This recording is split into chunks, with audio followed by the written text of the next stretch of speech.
தமிழ்நாடு முழுவதும் பொங்கல் பண்டிகை கொண்டாட்டம் களை கட்டி வரும் நிலையில் ஆடு மற்றும் பூ, மஞ்சள் உள்ளிட்ட பொருட்களின் விற்பனையும் சூடுபிடித்திருக்கின்றது. பொங்கல் பண்டிகையை முன்னிட்டு நாமக்கல் வாரச்சந்தையில் 1.5 கோடி ரூபாய்க்கு ஆடுகள் விற்பனையானது. தமிழ்நாடு முழுவதும் மட்டுமின்றி கேரளா, கர்நாடகா, ஆந்திரா ஆகிய மாநிலங்களில் இருந்தும் வியாபாரிகள் ஆடுகளை வாங்கிச் சென்றனர். 17ஆம் தேதி கரிநாள் பண்டிகையையொட்டி 15,000த்திற்கும் அதிகமான ஆடுகள் விற்பனையாகின. ஆடுகள் அதிக எண்ணிக்கையில் இருந்தும் சில வியாபாரிகளே வருகை தந்ததால் வியாபாரம் குறைந்திருப்பதாகவும் வர்த்தகர்கள் ஒருபுறம் தெரிவித்திருக்கிறார்கள். திண்டுக்கல் மாவட்டம் நிலக்கோட்டை மலர் சந்தையில் பொங்கல் பண்டிகையை முன்னிட்டு பூக்களின் விலை கணிசமாக உயர்ந்துள்ளது.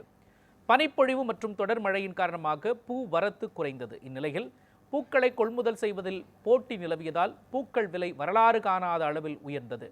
மல்லிகைப்பூ கிலோ 3,500 ரூபாயிலிருந்து 4,000 ரூபாய் வரைக்கும், முல்லைப்பூ 1,800 ரூபாயிலிருந்து 2,200 ரூபாய் வரைக்கும், பிச்சிப்பூ 1,700 ரூபாய் முதல் 2,000 ரூபாய் வரைக்கும் விற்பனை செய்யப்பட்டது. இதேபோல கன்னியாகுமரி மாவட்டம் தோவாளை பூச்சந்தையில் பூக்களின் விலை பன்மடங்கு உயர்ந்தது.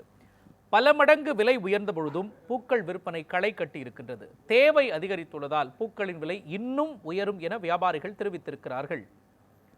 கன்னியாகுமரி மாவட்டம் நாகர்கோவிலில் செயல்படும் பொங்கல் சிறப்பு சந்தையில் வாழைத்தார் விற்பனை களை கட்டியது.